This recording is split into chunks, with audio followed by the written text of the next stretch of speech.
Hello दोस्तों। तो कैसे हैं आप सब लोग। आशा करता हूँ आप लोग स्वस्थ होंगे। तो चलिए आज का टॉपिक हम शुरू करते हैं। आज का हमारा टॉपिक है 16 संस्कार। जो हिंदुओं के 16 संस्कार हैं वो क्यों होते हैं, क्यों ज़रूरी है, कहाँ से आए, इस सब के बारे में आज हम इसमें चर्चा करेंगे। यदि आपने हमारे चैनल को सब्सक्राइब नहीं किया है तो हमारे चैनल को सब्सक्राइब करके बेल आइकन प्रेस कर लीजिए ताकि जो भी नई वीडियो आएगी आप तक सबसे पहले पहुंच जाए, और इस वीडियो को जल्दी से लाइक कर लीजिए। तो चलिए शुरू करते हैं। सनातन हिंदू धर्म एक शाश्वत और प्राचीन धर्म है। यह एक वैज्ञानिक और विज्ञान आधारित धर्म होने के कारण निरंतर विकास कर रहा है। माना जाता है कि इसकी स्थापना ऋषियों और मुनियों ने की है। इसका मूल पूर्णतः वैज्ञानिक होने के कारण सदियां बीत जाने के बाद भी इसका महत्व कम नहीं हुआ। प्रारंभिक काल में हिंदू समाज में गुरुकुल शिक्षा प्रणाली के अनुसार शिक्षा दी जाती थी, जो वैज्ञानिक होने के कारण विकासोन्मुख थी। 16 संस्कारों को हिंदू धर्म की जड़ कहें तो गलत नहीं होगा। इन्हीं 16 संस्कारों में इस धर्म की संस्कृति और परंपराएं निहित हैं। तो कौन कौन से 16 संस्कार हैं इसमें आपको आगे पूर्ण रूप से देखने को मिलेगा। तो चलिए आगे बढ़ते हैं। सबसे पहला है हमारा गर्भाधान संस्कार, पुंसवन संस्कार, सीमंतोन्नयन संस्कार, जातकर्म संस्कार, नामकरण संस्कार, निष्क्रमण संस्कार, अन्नप्राशन, चूड़ाकर्म, विद्यारंभ, कर्णभेद, यज्ञोपवीत, वेदारंभ, केशांत, समावर्तन, विवाह संस्कार व अंतिम है अंत्येष्टि संस्कार। तो इनको हम विस्तार पूर्वक आज इस वीडियो में जान लेंगे। सबसे पहला है गर्भाधान संस्कार। गर्भाधान संस्कार के माध्यम से हिंदू धर्म संदेश देता है कि स्त्री पुरुष संबंध पशुवत न होकर केवल वंश वृद्धि के लिए होना चाहिए। मानसिक और शारीरिक रूप से स्वस्थ होने, मन प्रसन्न होने पर गर्भधारण करने से संतति स्वस्थ और बुद्धिमान होती है। दूसरा है पुष्पवंत संस्कार। गर्भधारण के 3 माह बाद गर्भ में जीव के संरक्षण और विकास के लिए यह आवश्यक है कि स्त्री अपने भोजन और जीवन जीने को नियम अनुसार करे। इस संस्कार का उद्देश्य स्वस्थ और उत्तम संतान की प्राप्ति है। यह तभी संभव है जब गर्भधारण विशेष स्थिति और ग्रहों के आधार पर किया जाए। उसके बाद अगला है सीमंतोन्नयन संस्कार। सीमंतोन्नयन संस्कार गर्भधारण करने के बाद 6ठे या 8वें मास में किया जाता है। इस मास में गर्भपात होने की सबसे अधिक संभावनाएं होती है, या इन्हीं महीनों में प्रीमेच्योर डिलीवरी होने की सर्वाधिक संभावना होती है। गर्भवती स्त्री के स्वभाव में परिवर्तन लाने, स्त्री के उठने बैठने, चलने, सोने आदि की विधि आदि आती है। मेडिकल साइंस भी इन महीनों में स्त्री को विशेष सावधानी रखने की सलाह देता है। भ्रूण के विकास और स्वस्थ बालक के लिए यह आवश्यक है। गर्भस्थ शिशु और माता की रक्षा करना इस संस्कार का मुख्य उद्देश्य है। स्त्री का मन प्रसन्न करने के लिए यह संस्कार किया जाता है। उसके बाद है अगला जात कर्म संस्कार। यह बालक के जन्म के बाद किया जाता है। इसमें बालक को शहद और घी चटाया जाता है, जिससे बालक की बुद्धि का विकास तीव्र होता है। इसके बाद से माता बालक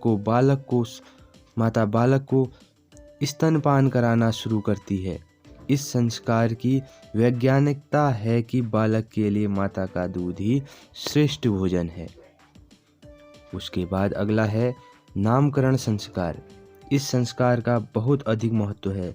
जन्म नक्षत्र को ध्यान में रखते हुए शुभ नक्षत्र में बालक को नाम दिया जाता है। नाम वर्ण की शुभता का प्रभाव बालक पर संपूर्ण जीवन रहता है। यह बालक के व्यक्तित्व का विकास करता है।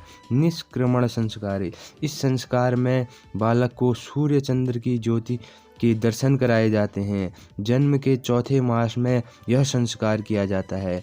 इस दिन से बालक को बाहरी वातावरण के संपर्क में लाया जाता है। शिशु को आसपास के वातावरण से अवगत कराया जाता है। अन्नप्राशन संस्कार।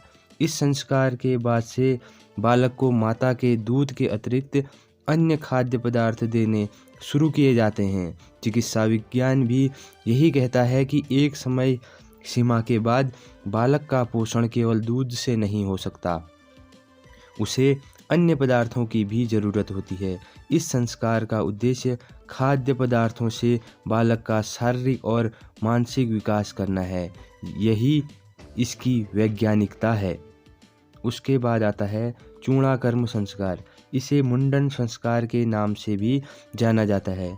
इसके लिए शिशु के जन्म के बाद के पहले, तीसरे और 5वें वर्ष का चयन किया जाता है। शारीरिक स्वच्छता और बौद्धिक विकास इस संस्कार का उद्देश्य है।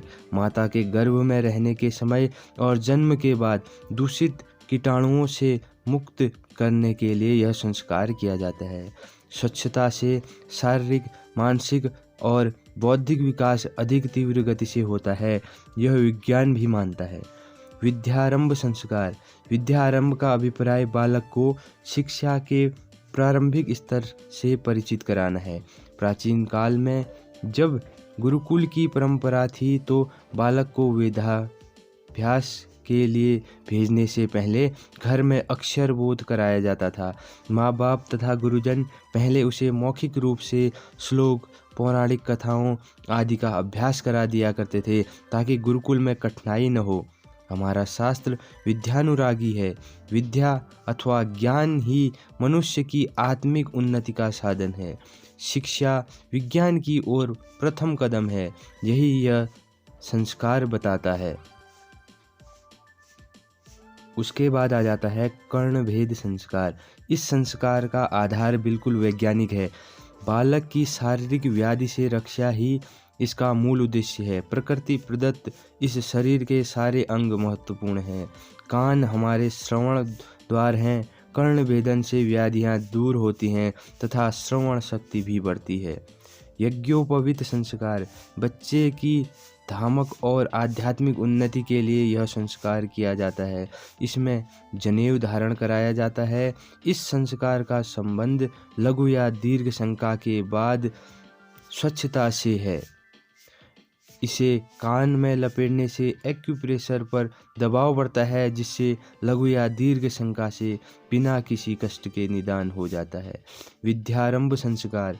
इस संस्कार के द्वारा यह यत्न किया गया है कि इस धर्म के हर व्यक्ति को अपने धर्म को वैज्ञानिक ज्ञान होना चाहिए। यह जीवन के चतुर्मुखी विकास के लिए बहुत उपयोगी है। केशांत संस्कार। इस संस्कार का उद्देश्य बालक को शिक्षा क्षेत्र से निकाल कर सामाजिक क्षेत्र से जोड़ना है। गृहस्थाश्रम में प्रवेश का यह प्रथम चरण है। बालक का आत्मविश्वास बढ़ाने, समाज और कर्म क्षेत्र की परेशानियों से अवगत कराने का कार्य यह संस्कार करता है। उसके बाद आ जाता है समावर्तन संस्कार। गुरुकुल से विदाई के पूर्व यह संस्कार किया जाता है। आज गुरुकुल परंपरा समाप्त हो गई है, इसलिए यह संस्कार अब नहीं किया जाता। इस उपाधि से वह सगर्भ गृहस्थाश्रम में प्रवेश करने का अधिकारी समझा जाता है। विवाह संस्कार। विवाह संस्कार अपने बाद अपनी पीढ़ी का अंश इस दुनिया को दिए जाने का मार्ग है। परिपक्व आयु में विवाह संस्कार प्राचीन काल से मान्य रहा है।